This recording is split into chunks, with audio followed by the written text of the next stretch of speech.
أشهد أن لا إله إلا الله وحده لا شريك له وأشهد أن محمدا عبده ورسوله أما بعد فأعوذ بالله من الشيطان الرجيم بسم الله الرحمن الرحيم الحمد لله رب العالمين الرحمن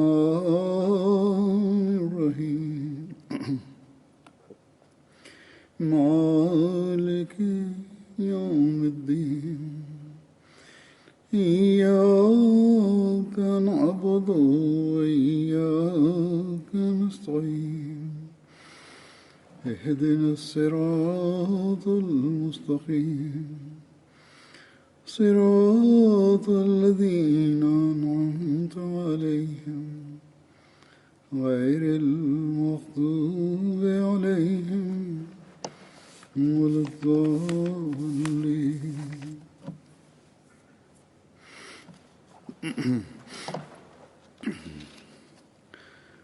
حضرت مسیح موعود علیہ الصلوۃ والسلام نے ایک موقع پر فرمایا کہ میں خدا تعالیٰ کا شکر کرتا ہوں کہ اس نے مجھے ایک مخلص اور وفادار جماعت عطا کی ہے.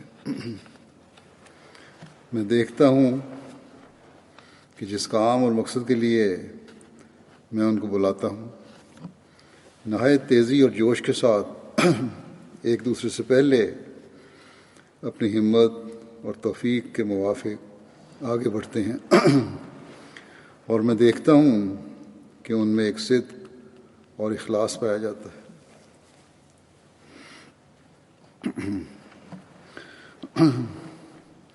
حضرت مسیح موعود علیہ الصلوۃ والسلام سے اس صدق و اخلاص اور تعلق و محبت کے نظارے تو ہم نے دیکھے. صحابہ حضرت مسیح علیہ السلام کے بے شمار واقعات ہیں.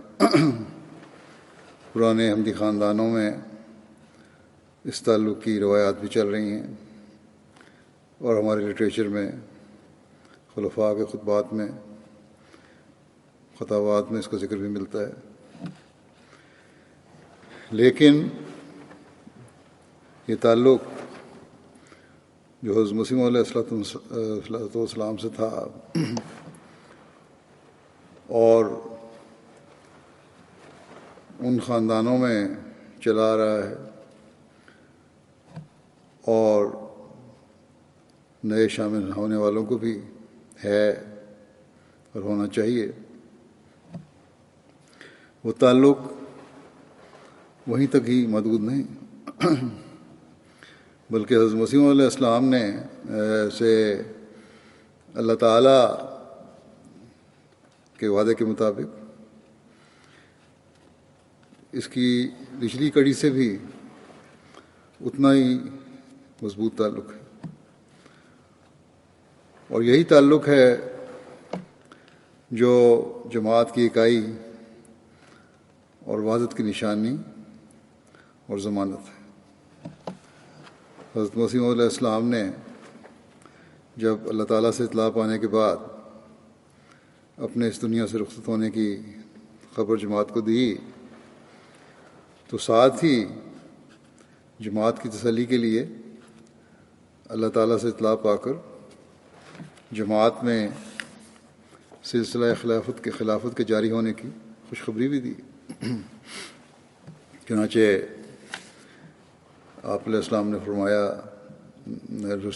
رسالہ الوصیت میں یہ تحریر فرمایا کہ تم میری اس بات سے جو میں نے تمہارے پاس بیان کی غمگین مت ہو اور تمہارے دل پریشان نہ ہو جائیں، کیونکہ تمہارے لیے دوسری قدرت کا بھی دیکھنا ضروری ہے اور اس کا آنا تمہارے لیے بہتر ہے، کیونکہ وہ دائمی ہے جس کا سلسلہ قیامت تک منقطع نہیں ہوگا، اور وہ دوسری قدرت نہیں آ سکتی جب تک میں نہ جاؤں، لیکن میں جب جاؤں گا تو پھر خدا اس دوسری قدرت کو تمہارے لیے بھیج دے گا جو ہمیشہ تمہارے ساتھ رہے گی، جیسا کہ خدا کا براہین احمدیہ میں وعدہ ہے۔ اور وہ وعدہ میری ذات کی نسبت نہیں ہے بلکہ تمہاری نسبت وعدہ ہے، جیسا کہ خدا فرماتا ہے کہ میں اس جماعت کو جو تیرے پیراؤ ہیں قیامت تک دوسروں پر غلبہ دوں گا۔ بس اللہ تعالیٰ کے اس وعدے کے مطابق آپ کی وفات کے بعد خلافت کا نظام جاری ہوا، اور صرف نظام کا جاری ہونا ہی کوئی حقیقت نہیں رکھتا۔ جب تک خلیفہ وقت اور افراد جماعت کے درمیان اخلاص و وفا اور ارادت و مودت کا تعلق نہ ہو، اور یہ تعلق اللہ تعالیٰ ہی پیدا کر سکتا ہے۔ کوئی انسان یا انسانی کوشش اس تعلق کو نہ پیدا کر سکتی ہے نہ قائم رکھ سکتی ہے، اور جماعت کی اکائی اور وحدت اور ترقی کی ضمانت یہی تعلق ہے، اور یہی اللہ تعالیٰ کے وعدے کے پورا ہونے اور حضرت مسیح موعود علیہ السلام کے ساتھ اللہ تعالیٰ کی تائیدات و نصرت اور سلسلہ احمدیہ کے سچے ہونے کی دلیل ہے۔ خلافت کے ساتھ افراد جماعت کا جو تعلق ہے، جس میں پرانے احمدی بھی شامل ہیں اور نئے آنے والے بھی، نوجوان بھی اور بچے بھی، مرد بھی اور عورتیں بھی، دور دراز رہنے والے احمدی بھی جنہوں نے کبھی خلیفہ وقت کو دیکھا بھی نہیں ہے، سب شامل ہیں۔ لیکن صرف شامل یہ سب لوگ جو ہیں اخلاص و وفا میں بڑھے ہوئے ہیں اور بڑھنے کی کوشش کرتے ہیں۔ خلیفہ وقت کا پیغام پہنچے تو اس پر عمل کرنے کی کوشش کرتے ہیں،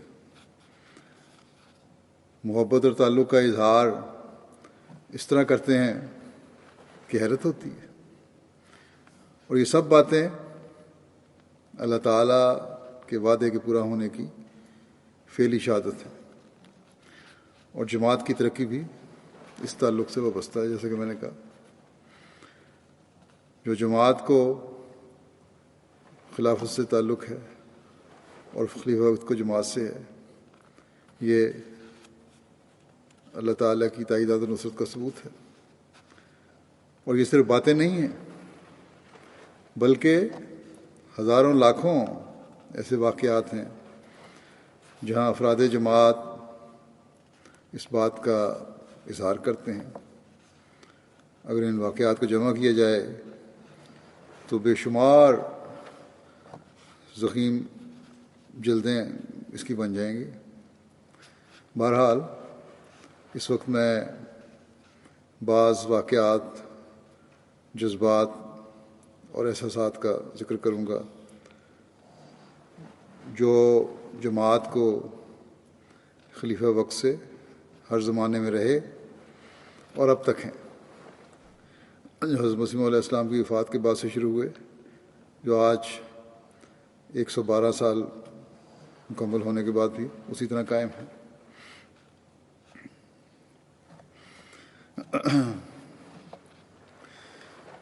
مخالفین تو سمجھتے تھے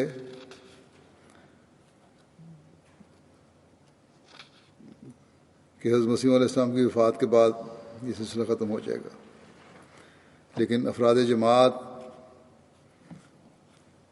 کا ارادت و مودت اور اخلاص و وفا کا تعلق خلافت سے اور حضرت مسیح علیہ الصلوۃ والسلام سے بڑھتا ہی چلا جا رہا ہے، اور کیوں نہ ہو یہ آن حضرت صلی اللہ علیہ وسلم کی پیشگوئیوں کے مطابق ہے۔ بہرحال اب میں چند واقعات پیش کرتا ہوں، اور جو حضرت خلیفۃ مسیح اول سے میں شروع کرتا ہوں، ایک دو واقعات بیان کروں گا۔ پہلے ایڈیٹر صاحب البدر حضرت خلیفۃ مسیح اول رضی اللہ عنہ کی ولادت کے ایام کے بارے میں لکھتے ہیں، ان ایام میں خدام کے خطوط عیادت کے کثرت سے آ رہے ہیں، اور ان خطوں پہ حضرت خلیفۃ مسیح اول نے فرمایا، میں ان سب کے واسطے دعا کرتا ہوں جو عیادت کا خط لکھتے ہیں۔ ایڈیٹر صاحب لکھتے ہیں کہ عشاق عجیب پیراؤں میں اپنی محبت کا اظہار کر رہے ہیں۔ ان میں سے چند خطوط کا اقتباس بطور نمونہ درج کرتا ہوں۔ حکیم محمد حسین صاحب قریشی لکھتے ہیں، میں نے تو ایک روز جناب باری میں عرض کی تھی کہ اے مولا، حضرت نوح کی زندگی کی ضرورتیں تو مختصر مقام تھیں، اور اب تو ضرورتیں جو پیش ہیں ان کو بس تو ہی جانتا ہے، ہماری عرض قبول کر اور ہمارے امام کو نوح کی سی عمر عطا کر۔ پھر برادر لکھتے ہیں کہ برادر محمد حسن صاحب پنجابی مدراس سے لکھتے ہیں کہ حضرت صاحب کی روح بسیط ہونے کی خبر پڑھ کر مجھے اس قدر خوشی ہوئی جس کا اندازہ میرا مولا کریم اور رحیم خدا ہی جانتا ہے۔ پھر لکھتے ہیں ایڈیٹر صاحب، محبت عجیب چیز ہے۔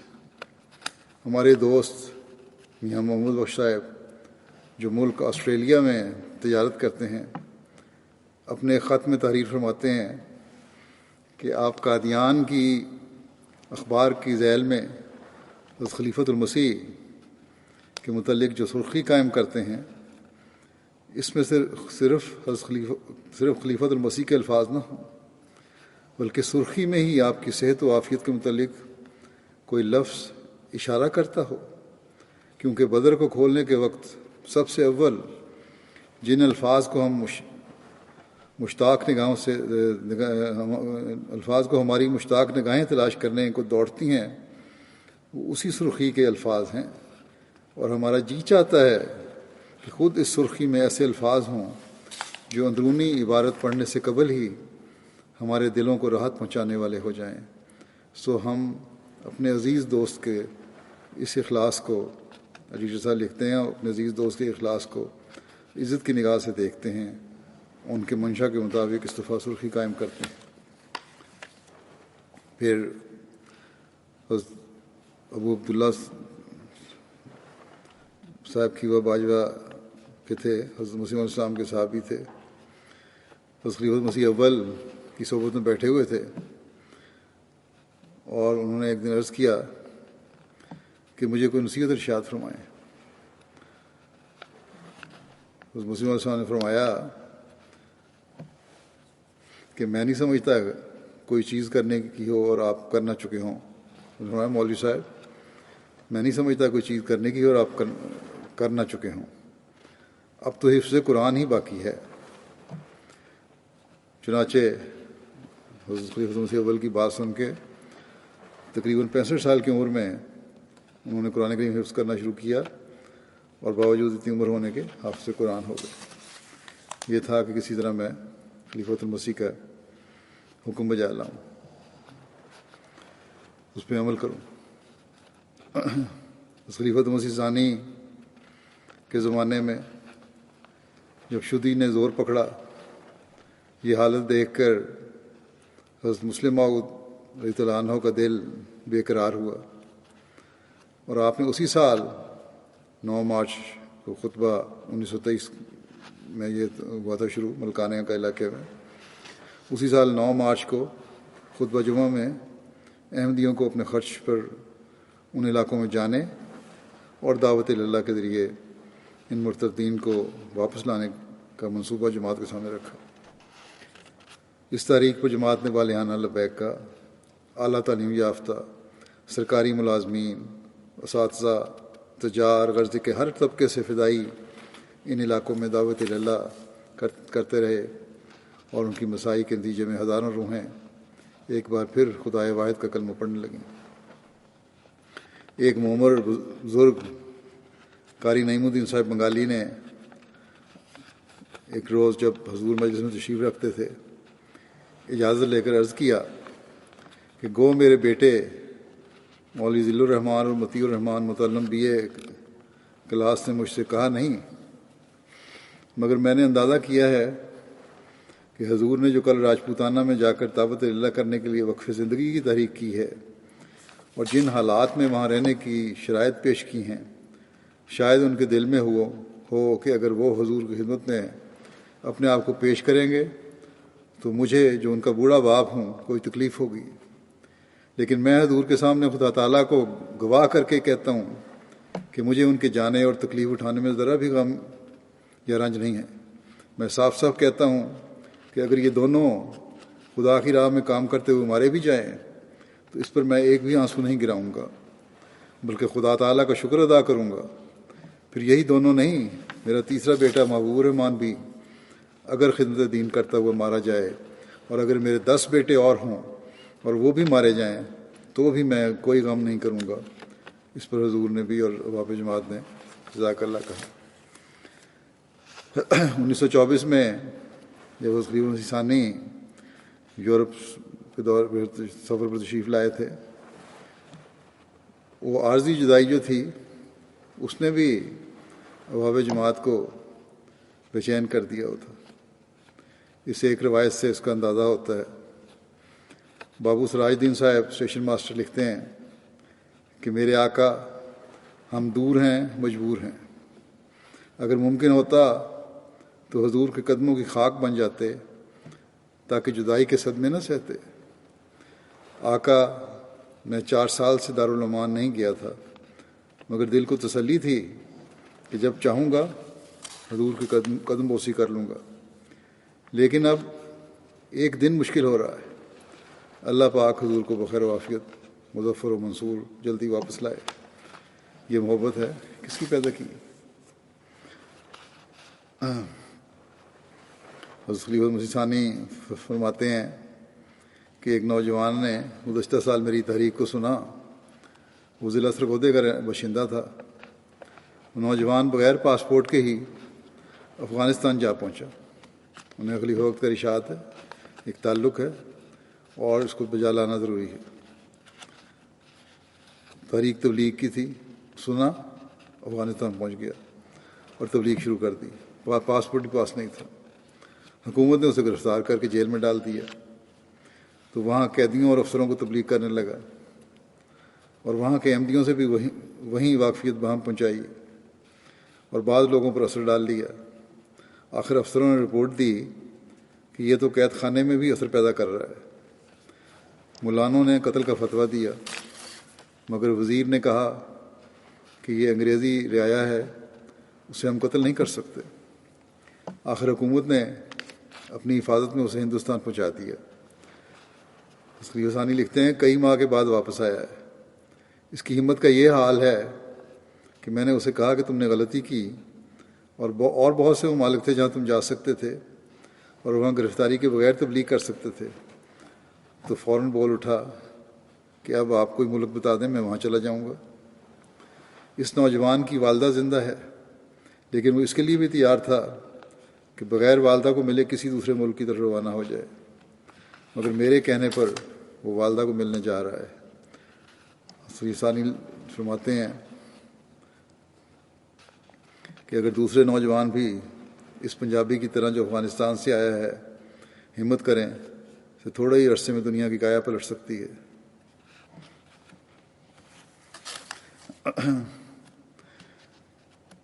شام کے ایک دوست تھے محمد اشوا صاحب،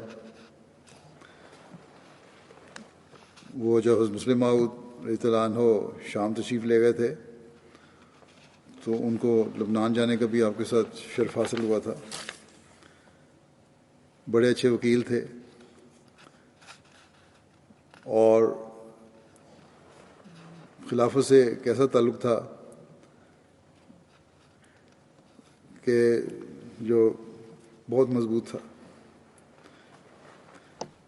وکیل تھے اس لیے آپ چاہتے تھے کہ ہر بات دلیل سے کی جائے، لیکن جب یہ کہہ دیا جاتا تھا انہیں کہ خلیفہ وقت کی طرف سے یہ کہا گیا ہے تو کہتے تھے بس ختم، جب یہ حکم آ گیا تو بات ختم ہو گئی، اب یہی فیصلہ. تو یہ تعلق تھا ان لوگوں کا. خلافت ثالثہ کا زمانہ آیا تو ایک احمدی خاتون تھیں، امریکہ کی سسٹر نعیمہ لطیف. ان کو خلافت اور خلیفہ وقت سے عشق کی حد تک پیار تھا اور خلیفہ وقت کی اطاعت کو اولین ترجیح دیتی تھی. حضرت خلیفہ مسیح ثالث کے امریکہ کے دورے کے دوران ایک یونیورسٹی میں پردے کی اہمیت پر حضرت خلیفہ مسیح ثالث کا خطاب سن کر اسی وقت حجاب لے لیا، اور اس زمانے میں اپنے علاقہ میں وہ واحد خاتون تھیں جو اسلامی پردے میں نظر آتی تھی. تڑپ تھی خلیفہ وقت کا حکم ہے، ایک تعلق ہے، اس تعلق کو نبھانا ہے اور میں نے بیعت کی ہے تو اس حکم کو پورا بھی کرنا ہے. نذیر احمد صاحب سانول ضلع خانیوال کے ایک مخلص احمدی تھے.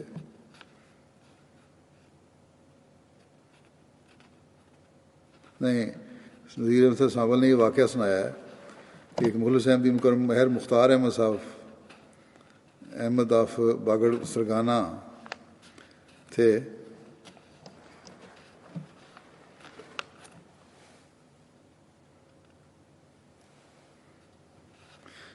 ان کا واقعہ بیان کرتے ہیں کہ 1974 کے حالات میں مخالفین نے آپ کا عرصہ حیات تنگ کر دیا تھا. آپ کے پرجوش داعی اللہ ہونے کی وجہ سے برادری نے بھی سخت مخالفت کی اور مکمل بائیکاٹ کیا. آپ پہلے سے زیادہ اپنے ایمان میں پختہ ہو گئے اس بات سے اور اپنے دائرہ احباب میں وسعت پیدا کر لی. مخالفین نے بھی اپنی دسترگرمیاں تیز کر دیں اور معاندین کی کارروائیاں بڑھنی شروع ہو گئیں. آپ نے بچوں کے حصول تعلیم اور پاکیزہ ماحول میں پرورش دینے کے لیے اپنا رقبہ جو تھا زرعی زمین فروخت کر کے روا کے ماحول میں رقبہ ٹھیکے پر لے کر کاشت شروع کر دی. جب حضرت خلیفہ مسیح ثالث سے ملاقات کی اور بتایا کہ باگڑ سرگانہ سے جو گاؤں کا نام تھا، زمین فروخت کر کے روا کے قریب میں نے ٹھیکے پر زمین لے لی ہے اور فصل کاشت کر لی ہے، تو حضور نے اسے پسند نہیں فرمایا کہ علاقے کو خالی نہیں چھوڑنا تھا. اس پر آپ نے فوراً تعمیل کی، مالک رقبے سے ٹھیکے کی رقم واپس طلب کی. اس کے انکار پر اب کھڑی فصل اور ٹھیکے کی رقم لیے بغیر واپس اپنے وطن باگڑ سرگانہ آ گئے اور کوشش کر کے اپنی فروخت شدہ زمین دوبارہ خریدی، مہنگے داموں خریدی. اور پھر خلیفہ مسیح ثالث کی خدمت میں حاضر ہو کر عرض کیا کہ آپ کی ارشاد کی تعمیل کر لی ہے. حضور رحمہ اللہ تعالیٰ نے بھی اس پہ خوشنودی کا اظہار فرمایا اور ماہر صاحب بھی اس بات پہ بڑے خوش ہوتے تھے. اس خلیفہ مسیح ثالث نے ایک دفعہ بیان فرمایا اپنے خطبے میں کہ میں 1970 میں افریقہ کے دورے پہ گیا. ہمارے وہاں ایک جگہ ہمارے مبلغ نے پروگرام ایسا بنایا تھا جو میرے لیے بڑا تکلیف دہ تھا، کیونکہ 100 میل کے قریب فاصلہ طے کر کے میں ایک جگہ ایسے وقت پہنچا کہ میں جماعت سے مسافہ نہیں کر سکتا.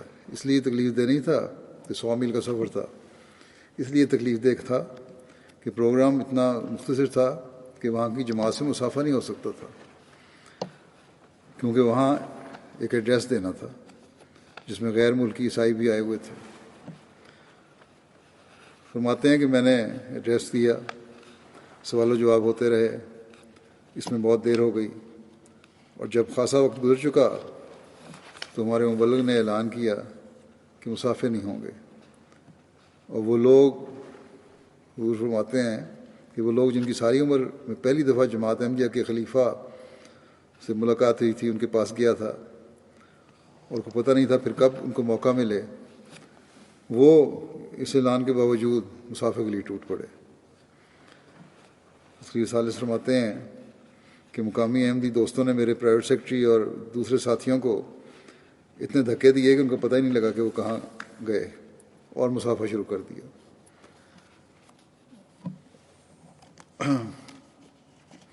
فرماتے ہیں کہ ٹھیک ہے، مسافہ تو شروع ہو گیا، لیکن مسافہ عام مسافہ نہیں تھا۔ ہر شخص میرا ہاتھ پکڑتا تھا اور پھر چھوڑتا ہی نہیں تھا، میرا منہ دیکھتا تھا اور میرا ہاتھ چھوڑتا ہی نہیں تھا، اور ساتھ والا انتظار کرتا رہتا تھا، اور آخر تنگ آ کر یہ واقعہ 20 مسافوں میں ہوا کہ وہ ایک ہاتھ سے اگلا آنے والا اس کا بازو پکڑتا تھا اور دوسرے ہاتھ سے میرا بازو پکڑ کے جھٹکا دے کر چھڑاتا تھا، اور پھر خود مسافہ کرنے لگ جاتا تھا، اور وہ بھی ہاتھ نہیں چھوڑتا تھا، پھر اگلے آدمی کو بھی یہی کرنا پڑتا تھا۔ تو بہرحال فرماتے ہیں بڑی مشکل سے ہم وہاں سے نکلے۔ فرماتے ہیں غیروں کو بتانے کے لیے کہ اپنوں کو تو میں نہیں کہہ رہا، ان کو تو پتہ ہے جو تعلق ہے خلافت کا اور افراد جماعت کا، ان لوگوں کو بتا دوں کہ میں اتنا احمق نہیں کہ میں یہ سمجھنے لگ جاؤں کہ میری کسی خوبی کے نتیجے میں 5-6 ہزار میل دور میری اس قسم کی محبت ان لوگوں کے دلوں میں پیدا ہو گئی کہ جنہوں نے مجھے کبھی دیکھا نہ تھا، میرے حالات ہی زیادہ تر جانتے تھے لوگ، وہ بھی اس طرح ٹوٹ ٹوٹ کر مسافے کے لیے آگے آ رہے تھے۔ یہ محبت اللہ تعالیٰ کی پیدا کی ہوئی ہے۔ خلیفۃ المسیح رابع رحمہ اللہ تعالیٰ کا زمانہ آتا ہے، آپ کہتے ہیں کہ افریقہ میں جو عظیم الشان تبدیلیاں پیدا ہوئی ہیں، یہ پرانے واقفین کی قربانیوں سے پیدا ہوئی ہیں۔ جو حیرت انگیز تبدیلیاں آج وہاں نظر آ رہی ہیں وہ ایسی عظیم الشان ہیں کہ ان کا تصور وہاں کی جماعتیں بھی نہیں کر سکتی تھیں کہ کتنی حیرت انگیز ملک کے اندر تبدیلی پیدا ہو چکی ہے۔ بعض احمدی بڑے بڑے صاحب تجربہ اور اپنے ملکوں کی حکومتوں میں بااثر، انہوں نے مجھے بتایا کہ خود ہمیں بھی علم نہیں تھا کہ ہماری قوم احمدیت سے محبت اور تعاون میں اور اتنا آگے بڑھ چکی ہے، اور اتنا زیادہ وہ اس وقت تیار ہے کہ اسے پیغام پہنچایا جائے۔ چنانچہ ایک صاحب نے، فرماتے ہیں ایک صاحب، ان کا نام لینا مناسب نہیں اور ملک کا نام بھی ظاہر کرنا مناسب نہیں، انہوں نے کہا کہ مجھے تو کچھ سمجھ نہیں آ رہی یہ ہو کیا رہا ہے، میرے وہم و گمان میں بھی نہیں تھا کہ ہماری قوم کو کسی جماعت احمدیہ کے خلیفہ کی ایسی خدمت کی توفیق ملے گی اور ایسے محبت کے اظہار کا موقع ملے گا، میرے تصور میں بھی یہ بات نہیں تھی۔ انہوں نے کہا کہ جو کچھ میں نے دیکھا ہے یہاں حکومت کے سربراہوں کے ساتھ تو ہوتا دیکھا ہے، اور وہ بھی دنیاوی نظر سے ہوتا ہے، اس کے سوا کسی اور کے ساتھ ایسا سلوک نہیں دیکھا۔ اور یہ بھی انہوں نے بتایا کہ اس میں ہماری جماعت کی کوششوں کا دخل نہیں ہے، جو کچھ ہو رہا ہے غیب سے ہو رہا ہے اور حیرت انگیز طریق پر ہو رہا ہے۔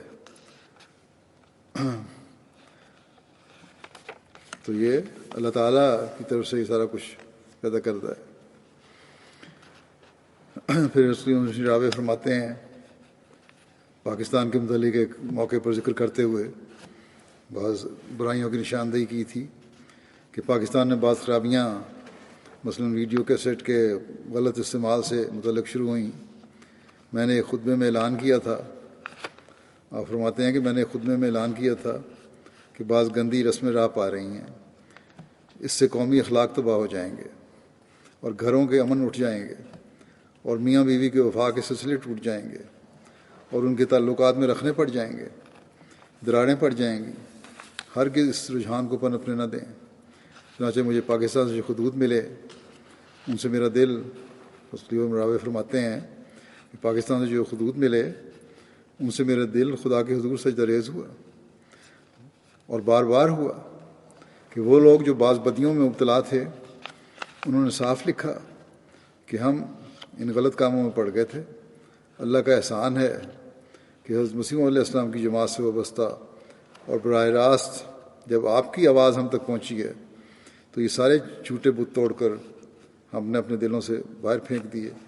تو جماعت میں آپ فرماتے ہیں جماعت میں نیکی کی آواز پر لبیک کہنے کا جو مادہ ہے یہ صداقت کی اصل روح ہے، اور یہ صداقت کی روح کبھی کوئی جھوٹا دنیا میں نہیں بنا سکتا. پھر میرے وقت کی باتیں ہیں. نائجیریا کا 2004 میں نے دورہ کیا. 2 دن کا دورہ تھا، پہلے پروگرام نہیں تھا، اتفاق سے اور مجبوری سے بن گیا کیونکہ وہاں فلائٹ وہاں سے ملتی تھی. لیکن وہاں جا کے یہ احساس ہوا کہ یہاں آنا بڑا ضروری تھا، نہ آتے تو بڑا غلط ہوتا. کچھ عرصہ پہلے نائجیریا جماعت کا جلسہ ہو چکا تھا اور لوگ بڑی تعداد میں جلسے میں وہاں شامل بھی ہو چکے تھے. یہ خیال نہیں تھا کہ میرے جانے پر وہاں دور دور سے لوگ آ سکیں گے، لیکن صرف 2 گھنٹے کے لیے مجھے ملنے کے لیے آئے. وہاں لوگ آئے اور تقریباً 30,000 کے قریب مرد و زن جمع ہو گئے، اور ان کے جو اخلاص و وفا کے نظارے تھے جو ہم نے دیکھے وہ بھی قابل دید تھے.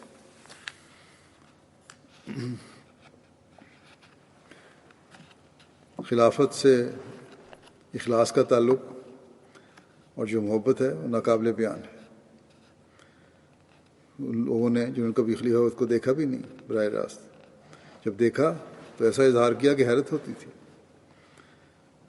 واپسی کے وقت دعا میں بعض خواتین اور لوگ اتنے جذباتی تھے اور اس طرح تڑپ رہے تھے کہ حیرت ہوتی تھی. اور یہ محبت صرف خدا تعالیٰ ہی پیدا کر سکتا ہے اور خدا تعالیٰ کی خاطر ہی ہو سکتی ہے. مولوی کہتے ہیں کہ ہم نے افریقہ کے فلاں ملک میں جماعت کے مشن بند کرا دیے اور فلاں میں ہمارے سے وعدے ہو چکے ہیں کہ وہ مشن بند ہو جائیں گے، اور یہ کر دیا اور وہ کر دیا، بڑے مارتے رہتے ہیں. لیکن ان سے پوچھے کہ یہ اخلاص و وفا جو وہاں کے لوگ دکھاتے ہیں اور یہ چہرے جو ایم ٹی اب تو دنیا کو بھی دکھانے لگ گئی ہے، اور پھر ہم خود بھی وہاں جا کے دیکھ آئے ہیں، یہ سب کچھ کیا ہے؟ کیا یہ مشن بند کرانے کا نتیجہ ہے؟ بہرحال انہوں نے تو اپنی بڑے مارنی ہیں، مارتے رہیں، لیکن یہ باتیں ہمارے ایمان کو مضبوط کرتی ہیں اور اس میں زیادتی کا باعث بنتی ہیں. گھانا کا دورہ تھا، وہاں اللہ تعالیٰ کے فضل سے جو 2008 کا دورہ تھا، وہاں جو جماعت نے ایک زمین خریدی ہے، بڑا وسیع رقبہ ہے، تقریباً 500 ایکڑ کے قریب. وہاں اکثر وہاں جلسہ تھا اور اکثر احباب و خواتین میرے جانے سے پہلے پہنچ چکے تھے. اور اس نئی جگہ پہ پہلے ایک پولٹری فارم ہوتا تھا، اس کے شیڈ تھے، اس کو بدل کر وہاں کی جماعت نے جلسے کے لیے کچھ رہائش بھی بنا دی تھی، کھڑکیاں دروازے لگا کر بیرکس جیسی بن گئی تھیں. لیکن اس کے باوجود جگہ کی تنگی تھی، لیکن اس کے جگہ کی تنگی کی کسی نے بھی شکایت نہیں کی، کوئی شکوہ نہیں کیا. جو وہاں لوگ آئے ہوئے تھے، بہت سارے لوگ شامل ہوئے جلسے میں، انہیں بہت لوگ ایسے تھے جو بڑے اچھے کھاتے پیتے لوگ تھے، کاروباری لوگ تھے، اسکولوں کے پڑھانے والے تھے، دوسرے کام کرنے والے تھے. اگر ان کو رہائش نہیں ملی تو باہر صف بچھا کر آرام سے سو گئے. ایک تو ویسے بھی گھانین قوم میں صبر ہے، لیکن ان دنوں میں تو خاص طور پر انہوں نے بہت صبر دکھایا. کسی نے ایک دو ایسے لوگوں سے پوچھا جو اس طرح باہر پڑے ہوئے تھے کہ تم بڑی تکلیف ہوئی ہوگی، تو انہوں نے کہا ہم تو جلسہ سننے آئے ہیں اور خلیفہ وقت کی موجودگی میں جلسہ ہو رہا ہے، 2 دن کی عارضی تکلیف سے کیا فرق پڑتا ہے؟ ہم خوش ہیں کہ اس جلسے میں شمولیت کی اللہ تعالیٰ نے ہمیں توفیق عطا فرمائی۔ برکینا فاسو سے بھی لوگ وہاں آئے ہوئے تھے، دوسرے ہمسایہ ممالک سے آئے ہوئے تھے۔ مجھے پتہ لگا کہ برکینا فاسو سے جو قافلہ آیا ہوا ہے بہت بڑا تھا، ان میں لوگوں کو کھانا نہیں ملا، بعضوں کو 3000 کے قریب ان کی تعداد تھی، سب سے بڑی تعداد انہی کی تھی جو وہاں گئی تھی۔ 300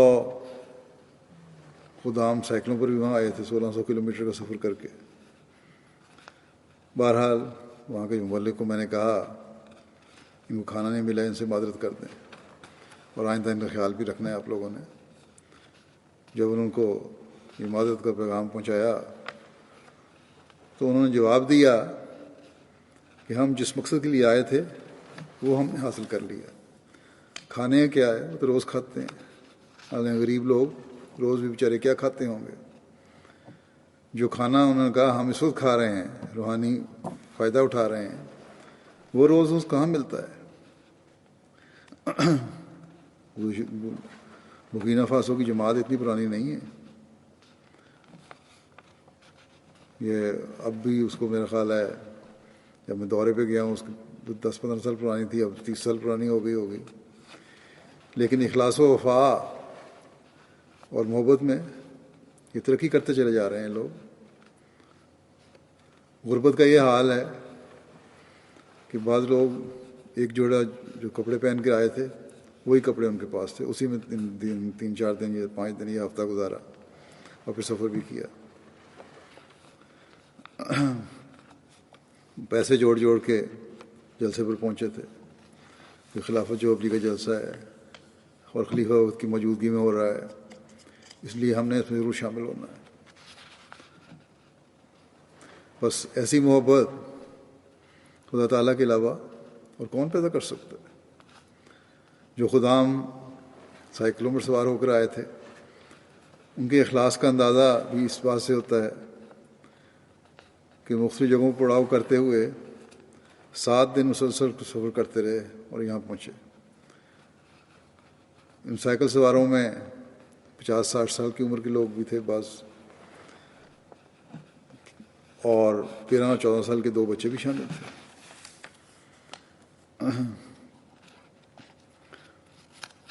وہاں کے صدر صاحب نے کہ خدام الحمد تھے، ان سے کسی نے کہ پوچھنے پر کس طرح ہوا، بڑا مشکل ہوئی ہوگی، تو انہوں نے جواب دیا کہ ابتدائی مسلمانوں نے اسلام کی خاطر بے شمار قربانیاں دی ہیں۔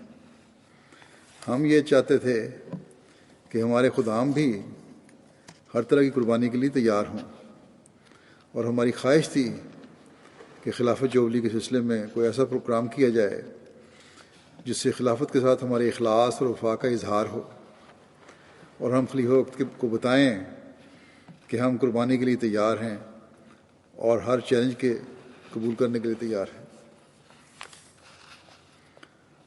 ٹی وی کے نمائندے نے وہاں ان سے پوچھا جب یہ سائیکل سوار سفر شروع کرنے لگے تھے کہ سائیکل تو آپ لوگوں کی بہت خستہ حالت میں، یہاں کے یورپ کے سائیکلوں کی طرح تو نہیں، ٹوٹے ہوئے سائیکل ہیں اور عام سائیکل ہیں، کس طرح اتنا بڑا سفر کریں گے؟ تو جماعتی نمائندے نے ان کو کہا کہ اگرچہ سائیکل خستہ ہیں لیکن ایمان اور عزم ہمارا بہت بڑا ہے۔ ہم خلافت کے انعام کے شکرانے کے طور پر یہ سفر اختیار کر رہے ہیں۔ اور جب نیشنل ٹی وی نے یہ خبر نشر کی تو اس کا آغاز بھی اس ٹی وی نے خبر کا اس طرح کیا، جو سرخی پڑی گئی وہ اس طرح تھی کہ اللہ کی خاطر خلافت جوبلی کے لیے واگا سے اکرا کا سفر۔ واگا برکینا فاسو کا دارالحکومت ہے اور اکرا گھانا کا دارالحکومت ہے، اور لکھا کہ اگرچہ سائیکل خستہ ہیں لیکن ایمان بہت ہی مضبوط ہے. یہ اخبار نے جو خبر کی سرخی جمائی. یہ احمدی کوئی پیدائشی احمدی نہیں ہے، کوئی صحابہ کی اولاد میں سے نہیں ہے، بلکہ ہزاروں میل دور بیٹھے ہوئے بعض ایسے علاقوں میں رہنے والے ہیں جہاں کچی سڑکیں ہیں اور بعض جگہ سڑکیں بھی نہیں ہیں. لیکن ان لوگوں نے چند سال پہلے احمدیت قبول کر کے جہاں ایسی جگہوں پہ رہنے والے لوگ جہاں پانی بجلی کی سہولتیں بھی نہیں تھیں، چند سال پہلے احمدیت قبول کر کے پھر اخلاص و وفا کے ایسے نمونے دکھائے کہ حیرت ہوتی ہے.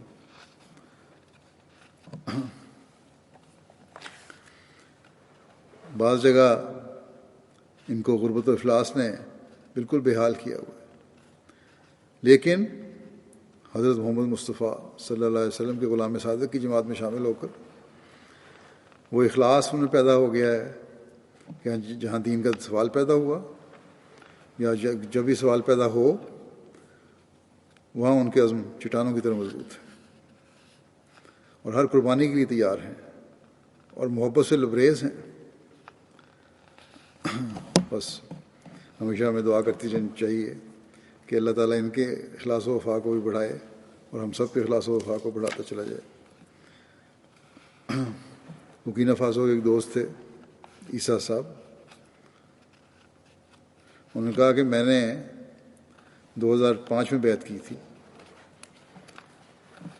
اور 3 سال ہوئے تھے اس وقت جب مجھ سے پوچھا گیا، بتایا انہوں نے یہ، لیکن مجھے آج پتہ چلا ہے 3 سال تو ہو گئے ہیں کہ میں کیا ہوں اور کتنا خوش قسمت ہوں اور میں نے کیا پایا ہے. اپنی خوشی کا اظہار میرے بیان سے باہر ہے، کیونکہ آج میں نے خلیفہ وقت کو دیکھا اور ملاقات کی. بعض کی خلافت سے محبت آنسوؤں کی شکل میں ان کی آنکھوں سے بہہ رہی تھی. تو یہ اخلاص و وفا ہے جو نئی قائم ہونے والی جماعتوں میں. گزشتہ سال کسی فتنہ پرداز کی ایک وجہ سے ایک غلط فہمی کو پکڑ کر اس نے فتنہ پھیلانے کی کوشش کی. بعض جماعت کے مخلصین بھی نوجوان مخلصین تو تھے لیکن نوجوانوں میں زیادہ تر اس کی باتوں میں آ گئے اور ان کا رویہ ذرا عجیب ہو گیا.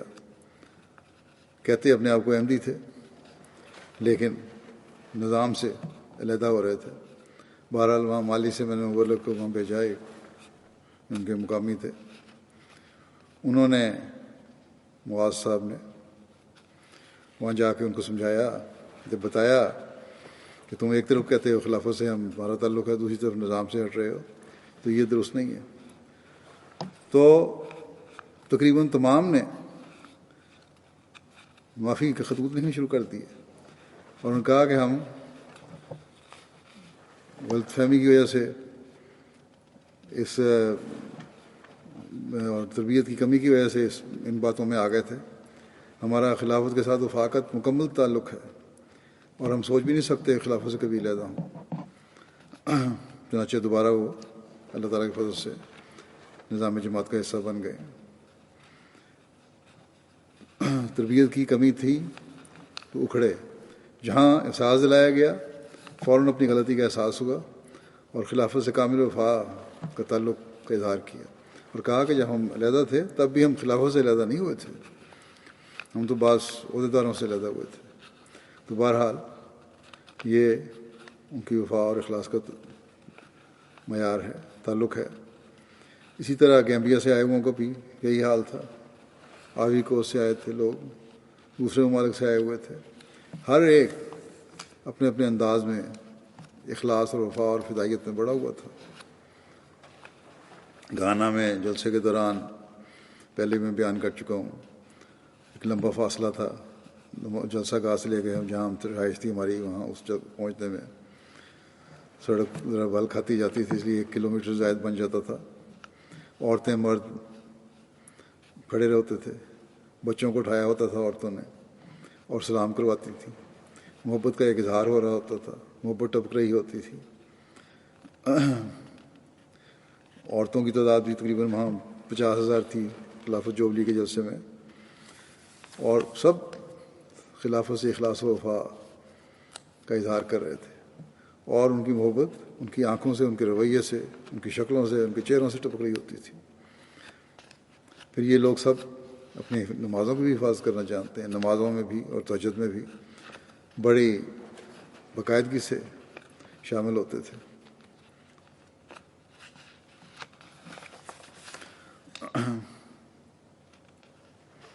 نائجیریا میں جب گیا ہوں تو میں نے بتایا 2 دن کے لیے گیا تھا، نہ یہ دوسری دفعہ جب گیا ہوں، بینن سے گیا تھا بائی روڈ، یا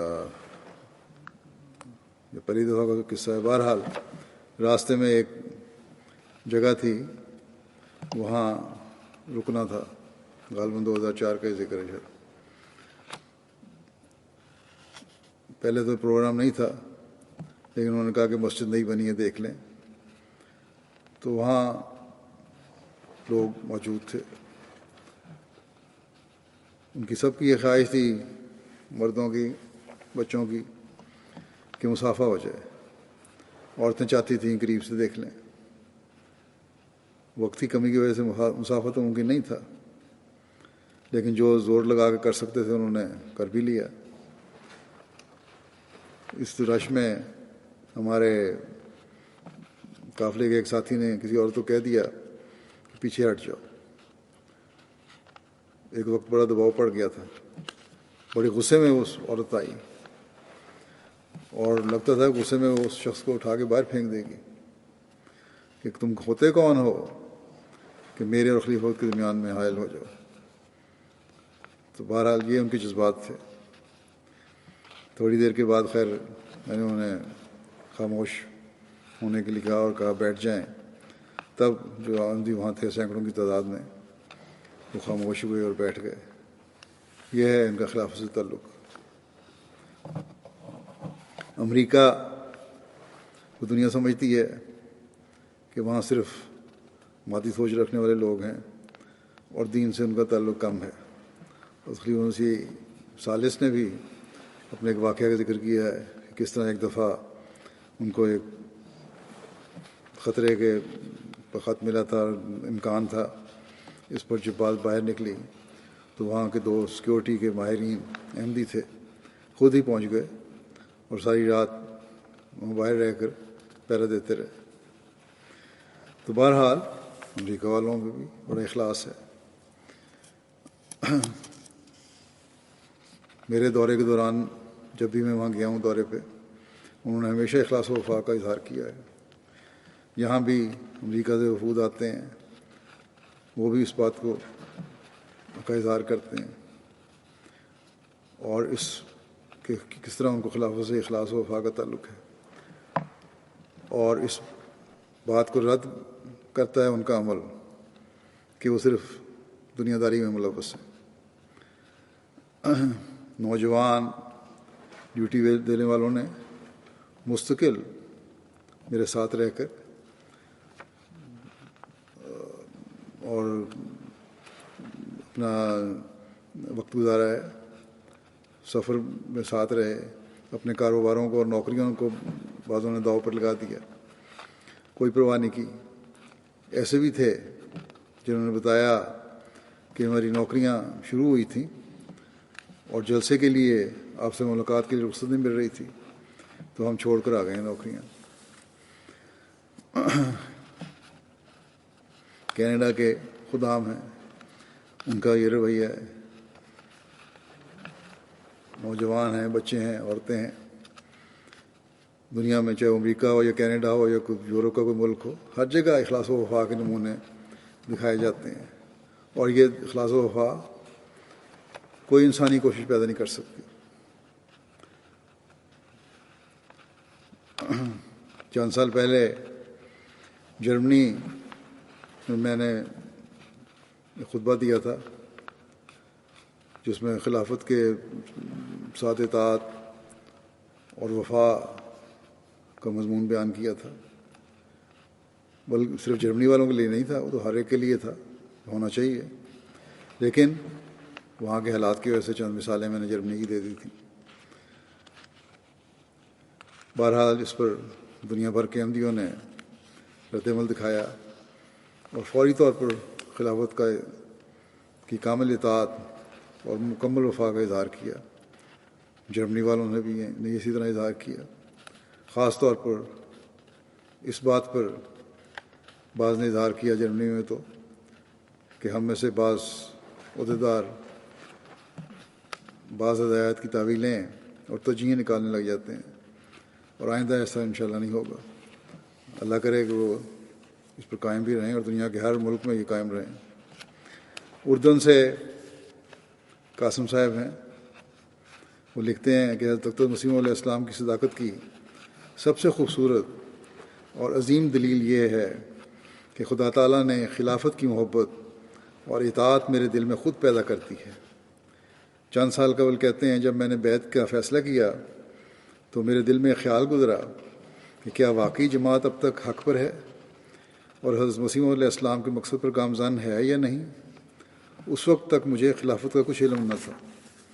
اس پر خدا تعالیٰ نے خواب میں مجھے دکھایا کہ خلیفۃ المسیح سلامتی اور امن پھیلا رہے ہیں اور لڑائی جھگڑا کرنے والوں کے درمیان فیصلہ کر رہے ہیں۔ کہتے ہیں میں نے اپنا ہاتھ آپ کے ہاتھ پر رکھا، یہ مجھے خط لکھ رہے ہیں، وہ آپ کے ہاتھ پر رکھا اور انگوٹھی کو بوسہ دیا۔ اس وقت میں نے آپ کی شفقت اور مہربانی کو محسوس کیا اور میرے دل میں آپ کے لیے غیر معمولی محبت پیدا ہو گئی جو دن بدن بڑھ رہی ہے۔ میں تجدید بیعت کرنا چاہتا ہوں اور آپ کی اطاعت سے نکلنے والے ہر شخص سے بیزاری کا اظہار کرتا ہوں۔ پھر بلغاریہ ہے، وہاں ہمارے مخالفین نے مخالفت کوئی کسر نہیں اٹھا رکھی تھی۔ اب بڑے عرصے کے بعد آ کے جماعت رجسٹر ہوئی ہے، ایک دفعہ کینسل ہو گئی تھی رجسٹریشن۔ بعض احمدی احباب کو بلغاریہ کے مفتی نے لالچ وغیرہ دے کر جماعت سے انکار کرنے کے لیے بھی کہا، لیکن اللہ تعالیٰ کے فضل سے تمام احمدی نہ صرف یہ کہ ایمان پر قائم ہیں بلکہ پہلے سے بڑھ کر اخلاص کا نمونہ دکھا رہے ہیں اور خلافت احمدیہ کے ساتھ وفا کا تعلق ثابت کر رہے ہیں۔ ایک خاتون تھیں، ان کے پاس 3 افراد گئے اور جماعت سے انکار اور اپنے ساتھ شامل ہونے پر مدد کا بھی کہا کہ ہم تمہاری مدد کریں گے۔ اس خاتون نے، اس مجاہدہ نے بڑے زور سے کہا کہ احمدیت سچی ہے اور میں اپنے خلیفہ سے مل کے آئی ہوں ابھی، اور سب سے بڑھ کر خدا تعالیٰ نے مجھے 3-4 خوابیں دکھائی ہیں اور بتا دیا ہے کہ یہ جماعت سچی ہے، اس لیے آپ اسے چھوڑنے کا سوال ہی پیدا نہیں ہوتا۔ بینین کے وہ لوگ انچارج ہیں آج کل جو، وہ لکھتے ہیں کہ نوبائین کے جلسے میں ایک نوبائے رزاق صاحب نے نمائندگی کرتے ہوئے نوبائین کی کہا کہ دنیا کے نظام میں کسی کو مسئلہ ہو تو وہ چیف کے پاس جاتا ہے، نام بات بنے تو تحصیلدار کے پاس جاتا ہے، پھر میئر کے پاس جاتا ہے، پھر وزیر کے پاس جاتا ہے، پھر صدر مملکت کے پاس، اور وہ بھی پتہ نہیں آپ کی بات سنیں یا نہ سنیں، کام کرے یا نہ کرے۔ لیکن جماعت احمدیہ کا نظام تو کمال ہے۔ جماعت احمدیہ کے پاس تو خلیفہ ہے جو ہر ایک کی بولی سمجھتے ہیں اور ہر رنگ اور نسل کو نوازتے ہیں۔ یہ خلافت احمدیہ کی ہی برکت ہے، کہنے لگے یہ خلافت احمدیہ کی ہی برکت ہے کہ ہم قرآن پڑھنے لگ گئے ہیں، اور وہ اسلام جو حضرت محمد رسول اللہ صلی اللہ علیہ وسلم لے کر آئے تھے وہ آج ہم تک پہنچ گیا ہے۔ فرانس کی لیلا صاحبہ کہتی ہیں میں نے 217 میں بیعت کی تھی، 2017 میں۔ ہر صبح آپ کو خط پڑھتی ہوں جس نے میری زندگی بدل کے رکھ دی ہے۔ آپ کی حفاظت اور تائید اور نصرت کے لیے تمام نمازوں میں دعا کرتی ہوں۔ اب یہ دعا کی تحریک بھی اللہ تعالیٰ کی طرف سے پیدا کی ہوئی ہے۔ بیعت کے بعد ایک نئی انسان بن گئی ہوں۔ مالی انسان کے مبلغ لکھتے ہیں کہ ہماری ایک جماعت وولوں کے ایک ممبر عبدالرحمن کولی بالی صاحب میں وفات پا گئے ہیں۔ کچھ عرصہ قبل اپنے بچوں کو جمع کر کے وصیت کی کہ اگر میں جوان ہوتا اور چل پھر سکتا تو میں جماعت کے مشن میں جا کر بیٹھ جاتا اور جماعت مجھے جو بھی کام دیتی وہ کرتا۔ اور اس کے ساتھ انہوں نے اپنے بچوں کو نصیحت کی کہ ان کا 2 ماہ کا چندہ رہتا ہے، ان کو ان کی زندگی میں پتہ نہیں، زندگی کا پتہ نہیں، لیکن وہ ضرور ادا کر دیا جائے تاکہ میں قرض دار ہونے کی صورت میں اس دنیا سے نہ جاؤں۔ تیسری، انہوں نے اپنی اولاد کو وصیت یہ کی کہ خلافت سے وفادار رہنا اور اسے بے وفائی نہ کرنا، اور ہم ہمیشہ چندے دیتے رہنا۔ گیمبیا کے امیر صاحب لکھتے ہیں کہ خاتون رحمت جالو صاحبہ، انہوں نے بیعت کی، جب انہیں خدا تعالیٰ کی راہ میں قربانی کا بتایا تو انہوں نے اسی وقت $100 ادا کر دیے۔ چھوٹی سی دکان ہے ان کی، اپنی حیثیت سے بڑھ کے چندہ دیتی ہیں، اور کہنے لگیں کہ میں تو صرف اللہ اور خلیفہ وقت کا پیار چاہتی ہوں، یہ تعلق ہے اور محبت ہے جس کی وجہ سے میں دیتی ہوں اور خدا کی خاطر قربانی دے رہی ہیں۔ تاجکستان کے دوست ہیں عزت امان صاحب، کہتے ہیں جب میری والدہ کی عمر 72 سال تھی شدید بیمار ہو گئیں۔ پہلے ہی کئی سالوں سے دل کے عارضہ اور ذہنی دباؤ کی وجہ سے بیمار رہتی تھیں، لیکن اس بیماری کی وجہ سے ان کی صحت بہت کمزور ہو گئی، اور ڈاکٹر کی باتوں سے ہم رشتہ داروں میں مایوسی پھیل گئی۔ کہتے ہیں اس وقت میری ملاقات تھی خلیفۃ المسیح کے ساتھ، نہ اس وقت ملاقات نہیں، ملاقات ہو چکی تھی، اس تعلق کی وجہ سے مجھے یقین تھا کہ میں دعا کے لیے کہوں گا تو آپ کو ضرور اللہ تعالیٰ قبول کرے گا۔ کہتے ہیں بہرحال جب میں لکھا تو دعاؤں کے ساتھ ہومیوپیتھک دوائیاں بھی مجھے ملیں، میری والدہ ٹھیک ہو گئیں، اور اس وقت میری والدہ کی عمر جب انہوں نے لکھا تھا اس وقت 79 سال ہے، وہ حج کا ارادہ بھی رکھتی ہیں، اور یہ خلافت کے ساتھ تعلق اور دعاؤں کا نتیجہ ہے خلیفہ وقت کی کہ اللہ تعالیٰ نے ان کو زندگی دی ہے۔ اللہ تعالیٰ ایمان اور یقین پیدا کرنے کے لیے ایسے نظارے دکھا دیتا ہے تاکہ بتائے کہ حضرت مسیح علیہ السلام نے جو فرمایا تھا کہ وہ خدا تعالیٰ کی طرف سے تھا اور سچ تھا۔ ایک احمدی بچے کی خلافت سے محبت کا واقعہ طاہر ندیم صاحب لکھتے ہیں کہ ترکی کے دورے کے دوران ایک احمدی دوست کے گھر جانے کا اتفاق ہوا۔ بیٹھے ہی تھے کہ ان کو 3-4 سال کا بچہ آیا اور سلام کر کے میرے کان میں کچھ کہنے لگا، کان میں کہنے لگا کہ میں نے حضور کو خط لکھنا ہے، خط بھجوانا ہے، کہ آپ لے جائیں گے؟ میں نے کہا ٹھیک ہے، لے جاؤں گا، کیوں نہیں۔ اس پر وہ بچہ کاغذ پر 2 لائنیں الٹی سیدھی لکیریں کھینچ کے لے آیا۔ میں نے اسے پوچھا خط میں کیا لکھا ہے؟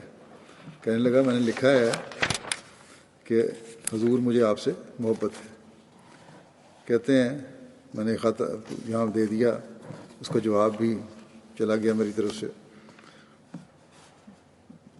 تو جب اس کے بچے کو جواب ملا ہے تو اس کے والد کے بقول اس کی بھی اور اس کے گھر باقی سب گھر والوں کی بھی خوشی اتنی تھی۔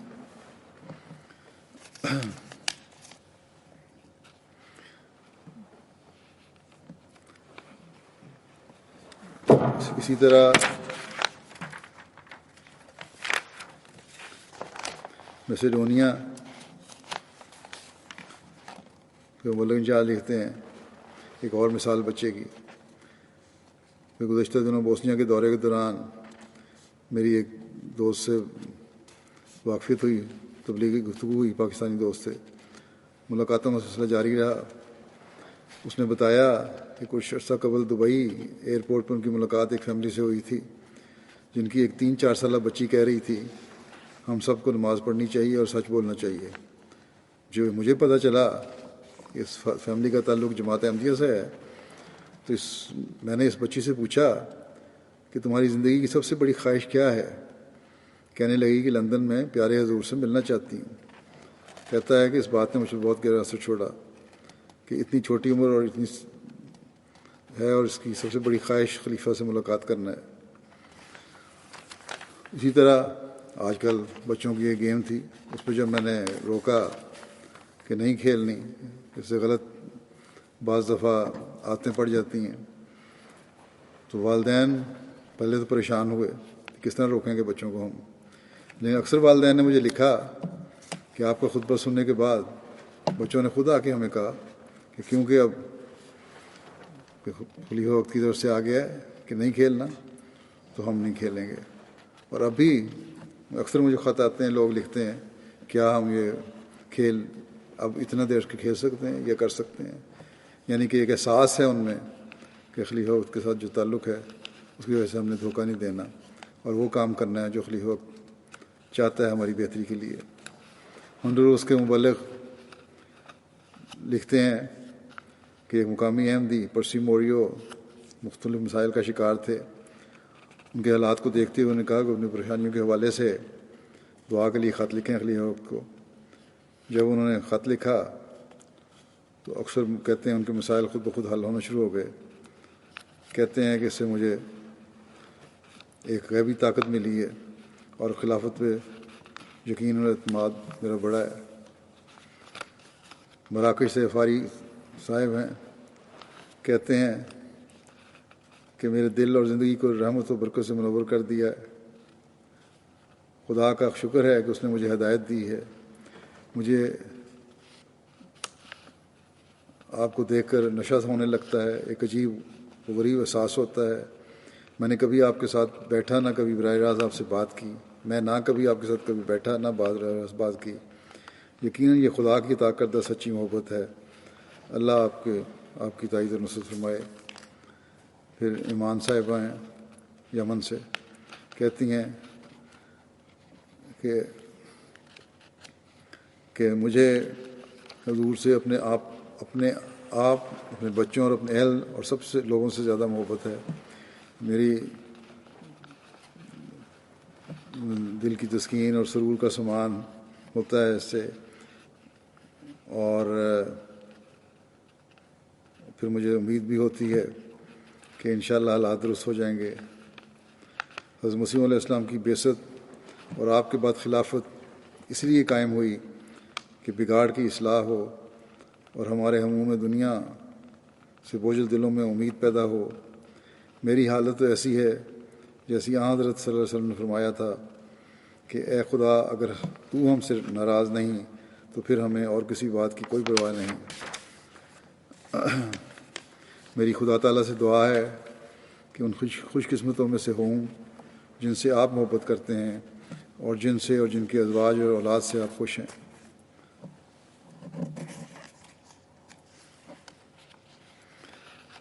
پھر توفیق صاحب تیونس سے لکھتے ہیں کہ ہمیں آپ سے محبت ہے، ہمیں آپ کی کشتی پر سوار ہیں اور اس میں تربیت پائی اور حضرت اقدس مسیح موعود علیہ السلام کے چشمے سے کھایا پیا۔ ہم اپنے عہد پر قائم ہیں، آپ کے ساتھ جڑے بغیر ہماری اصلاح نہیں ہو سکتی۔ ہم دنیا نہیں چاہتے، صرف یہ تمنا ہے کہ ہمارے بارے میں یہ کہا جائے کہ فلاں اس مبارک جماعت کی پیروی کی برکت سے کامیاب ہو گیا۔ عہد پر قائم رہنے اور اس کے مطابق عمل کرنے کی توفیق ملے، اور مسلمانوں کے اتحاد کے لیے دعا کی درخواست ہے۔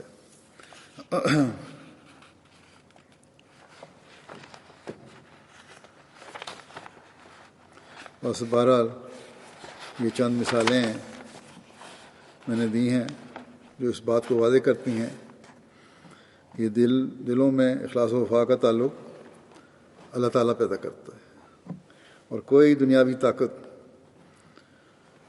اسے چھین نہیں سکتی۔ حضرت مسیح علیہ السلام نے فرمایا تھا کہ اللہ تعالیٰ کے وعدوں کو پورا ہوتے تم دیکھو گے۔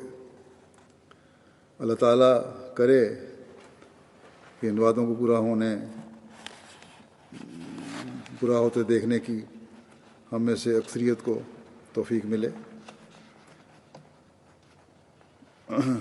اب ایم ٹی اے کے بارے میں بھی میں ایک اعلان کرنا چاہتا ہوں۔ یہ بھی ایک وعدہ تھا اللہ تعالیٰ کا جو حضرت مسیح علیہ السلام کا پیغام دنیا میں پھیلانے کے بارے میں تھا۔ بہرحال 27 مئی سے یوم خلافت والے دن سے ایک نئی ترتیب کے ساتھ یہ چینل شروع کیے گئے ہیں، ان کی تفصیل میں بیان کر دیتا ہوں۔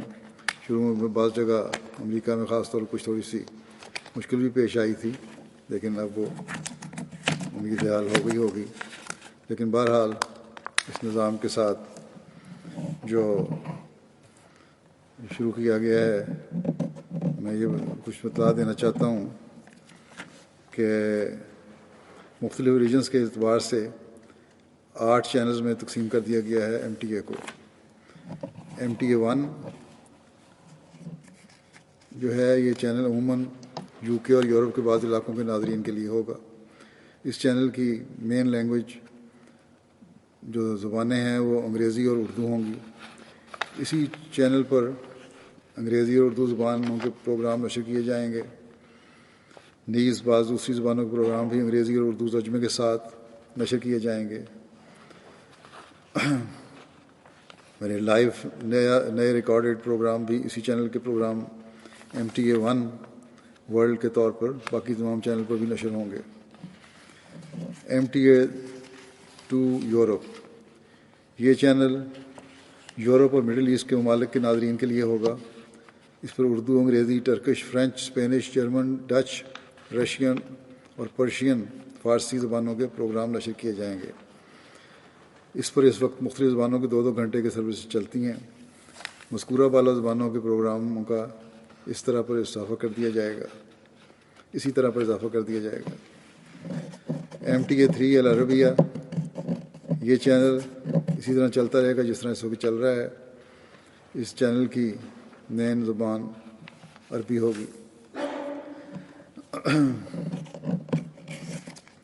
ایم ٹی اے 4 افریقہ، یہ چینل مشرقی افریقہ اور مغربی افریقہ کے ممالک کے ناظرین کے لیے ہوگا. اس چینل کی مین لینگویج یا مین لینگویجز انگریزی، فرینچ اور سواحیلی ہوں گی اور انہی زبانوں کے پروگرام اس پر نشر کیے جائیں گے. ایم ٹی اے 5 افریقہ، یہ چینل مغربی افریقہ کے ممالک کے ناظرین کے لیے ہوگا. اس چینل کی جو مین زبان جو ہے وہ انگریزی ہوگی. اس کے علاوہ کریول، ہاؤسا، چوئی اور یوروبا زبانوں کے پروگرام بھی نشر کیے جائیں گے. ایم ٹی اے 6 ایشیا، یہ چینل ایشیا سیٹ پر ہوگا اور Asia, far east, Indonesia, Japan, Australia, New Zealand اور رشیا وغیرہ ممالک کے ناظرین کے لیے ہوگا. اس چینل کی جو زبانیں ہیں مین وہ اردو، انگریزی اور انڈونیشین ہوں گی. اس پر اردو، انگریزی، بنگالی، پشتو، سندھی، سرائکی، فارسی، انڈونیشین اور رشین زبانوں کے پروگرام نشر کیے جائیں گے. پہلے بھی اس طرح ہو رہے ہیں لیکن ان کی تھوڑی سی تقسیم کر دی گئی ہے. اس طرح وقت کے حساب سے وہ مل چکے ہوں گے پروگرام متعلقہ ملکوں کو. ایم ٹی اے 7 ایشیا، یہ ایچ ڈی چینل ہے، چھوٹی ڈش پر دیکھا جائے گا. یہ انڈیا، پاکستان، بنگلہ دیش، سری لنکا اور نیپال وغیرہ ممالک کے ناظرین کے لیے ہوگا. اس چینل کی جو زبانیں ہیں اردو، بنگالی اور ہندی ہوں گی. ان کے علاوہ اس پر تامل اور ملیالم زبانوں کے پروگرام بھی نشر کیے جائیں گے. ایم ٹی اے 8 امریکہ، یہ چینل امریکہ، نارتھ امریکہ اور کینیڈا وغیرہ کے ناظرین کے لیے ہوگا. پہلے بھی یہ چل رہا ہے، اس میں تھوڑی سی ترتیب بدلی گئی ہے، تھوڑا سا ایک تبدیلی کی گئی ہے. بہرحال اصل میں تو اصولی طور پر وہی اسی طرح جاری ہے جیسے پہلے جاری تھے یہ سارے چینل. بہرحال یہ ایم ٹی 8 امریکہ کا جو نام دیا گیا ہے اس میں امریکہ، نارتھ امریکہ اور کینیڈا وغیرہ کے ناظرین کے لیے ہوگا. یہ چینل کی زبانیں انگریزی اور اردو ہوں گی. اس کے علاوہ فرینچ اور اسپینش زبانوں کے پروگرام بھی اس پر نشر کیے جائیں گے. ایم ٹی اے کے لائیو پروگرام جو ہیں، ایم ٹی اے کے درج ذیل لائیو پروگرام مختلف چینل پر نشر ہوں گے. رائے ہدا، الحوار المباشر اور بنگلہ پروگرام ایم ٹی اے کے تمام چینلز پر ان پروگراموں کا ترجمہ ان چینلز کی مین لینگویجز کے ساتھ نشر کیا جائے گا. اور پھر ایم ٹی اے جنرل اسلام، یہ سوئسٹین یا جرمنی کی زبانیں الفاظ ہیں، یہ ایم ٹی اے 2 یورپ پر نشر کیے جائیں گے. ہورائزن ڈی اسلام، یہ M T A 1، M T A 2 Europe, M T A 4 Africa اور ایم ٹی اے 5 افریقہ پر اس چینل کی نشر کیا جائے گا. یہ فرینچ میں ہے. مین لینگویج کے ساتھ اس کا ترجمہ بھی ساتھ ساتھ آتا رہے گا، اور اسی طرح انتخاب رسول وغیرہ کے جو پروگرام ہیں وہ بھی MTA 1 پر اور MTA 2 پر یورپ پر، MTA 6 ایشیا پر اور MTA 7 ایشیا پر نشر ہوگا۔ بہرحال یہ تھوڑی سی تبدیلی کی گئی ہے چینلوں کے حساب سے بھی، اور شاید بعض دفعہ سیٹنگ میں کوئی عموماً تبدیلی کوئی نہیں ہوگی، پہلے ہی چل رہے ہیں اسی طرح، یہ نام دیے گئے ہیں مختلف چینل کو اس حساب سے۔ بہرحال اللہ تعالیٰ یہ جو نظام یہ بنایا گیا اللہ تعالیٰ اس میں برکت ڈالے، اور اس کو MTA کو پہلے سے بڑھ کر اسلام کا حقیقی پیغام دنیا کو پہنچانے کی توفیق عطا فرمائے۔